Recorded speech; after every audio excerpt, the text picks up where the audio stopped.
Our first guest tonight is a Tony and Academy Award nominated actor. You know from movies like Schindler's List, Love Actually, Batman Begins, and the Taken franchise. His new film, In the Land of Saints and Sinners, is in theaters March 29th. Let's take a look. So, we just let him keep on hurting her. You don't even know what he's done. I know. I could see it in her eyes. And that's his message for her to keep quiet. Jesus, she's a child, Robert. Shopping to the guards, an anonymous tip-off, Conscience clean. She'll never tell him what he's done. He's put the fear of God in her. And he'll never stop. He'll just go on tormenting others. Robert, I know what I said about killing, but this is different. I want no part of it, Finbar. Count me out. Please welcome to the show, Liam Neeson, everybody.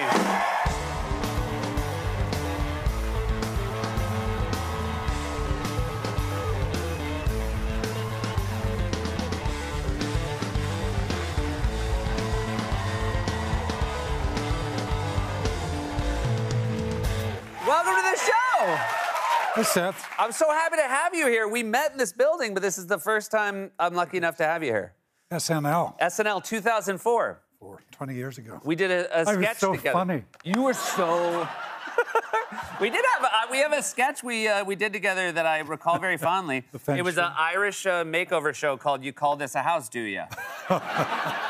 And you know, I haven't gone back and looked at it, but I bet it traded in offensive Irish stereotypes. Yeah, probably right. So I appreciate you being a good sport. It was funny. You are. You're a good sport with stuff about that. Yeah. Well, this was really tested it, because then you appeared with my friend Andy Samberg, Get in the Cage. He was Nicolas Cage. Yeah. And now I should say, when you appeared with Andy's Nick Cage was pretty, he was not complimentary, and you had to sit there and take it. He called me Big Bono. Do you remember that? I did not remember he called you Big Bono. That's real good. Did you, have you ever collaborated with Nick Cage? No, I haven't met. I met Nick once backstage. I think it was the Golden Globes, and I remember it because Nick was there. There was a few other stars. It was a holding room, green room, and Rod Steiger, the great Rod Steiger, he's fantastic actor. Passed away now. But Mr. Steiger was going around showing a photograph. He said, "Look at the photograph of my father. I never met my father. There he is." And it was like he was showing this photograph to Nick and to me, and we were like, what is this about? and Nick was very gracious. Oh, that's very interesting, Mr. Steiger. Very, very interesting. Yeah, that's really weird. You know what you should have said? You should have gone, I met that guy. He was so nice. I was drinking with him. That's so weird that he never wanted to meet you. This is a fantastic film. Look, this is a movie. It takes place during the Troubles, so it's 70s Ireland, near where... Whoa. Listen, it's best if I just read this. What? Yeah, so the audience knows the story instead of going, well, it's about this guy who... Oh, great. You're just going to read? You're going to literally read this? Yeah, it's very short. This is such a novel approach, and I really hope my future guests are watching. Synopsis. Good. Now they know what's coming. Now they know what's coming. Ireland, 1970s. 1970s. Good. Eager to leave his dark past behind, Finbar Murphy. Okay, you're Finbar. I wish they could have picked a more Irish name. Finbar Murphy leads a quiet life in the remote coastal town of Glencolmkill. Okay. That's County Donegal, way up in the northwest of Ireland. Very beautiful.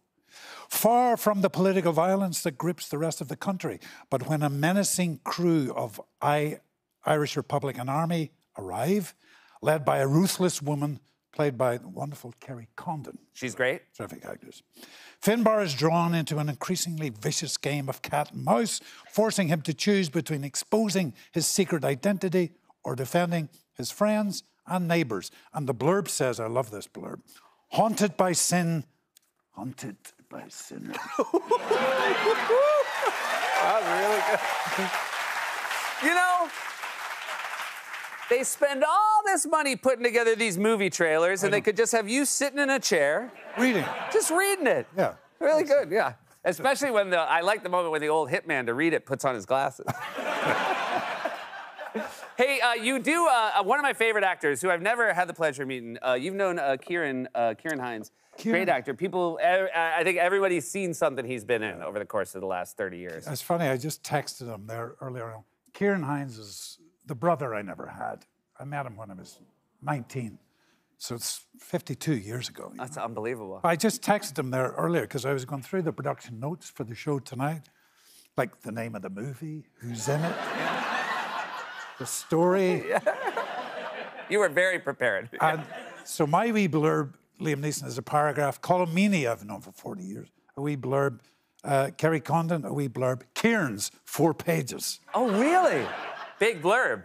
This is a movie I remember watching, because you wouldn't, I don't know if you were here, but like HBO in the early days, when HBO was the only way to see movies, I remember Excalibur was a movie that I would be very excited to watch, because there was a little bit, I'll be honest, it was a lot of nights and a little bit of nudity, and I was pretty into both of them. But I forgot, you guys, this is where you met, on this film? No, we didn't meet. We were actually sharing a house now. But this was our first film. That's Kieran. Yeah. That's me at the back. And you know something, that scene, King Arthur's sitting here and he's lost the Grail. You know? Oh, that's the worst thing that could happen. And I say in this scene, when King Arthur said, I need my knights to ride, find the Grail. And I actually say, I will ride 4th in the name of that quest. And then Kieran just mumbles, I'll ride 5th then, I guess. And we just cracked up. Like, that's why you don't have Irish knights. They're always doing their word play, and you're like, this is why it's not worth it. You're right, Seth. You've talked about, I've heard about you talking boxing. You did a lot of boxing growing up. Yeah. This is a photo we found of a young Liam, and I will say I would not want to run into this kid even now. Even now. No, but I'm acting there because I'm pushing my muscles. Okay, good. And I'm holding my nose so I look a bit more dented, you know? Yeah. I remember that very well. You also had a brief effort at being a school teacher. Yes, I trained for 2 years at a teacher training college in Newcastle upon Tyne, north of England.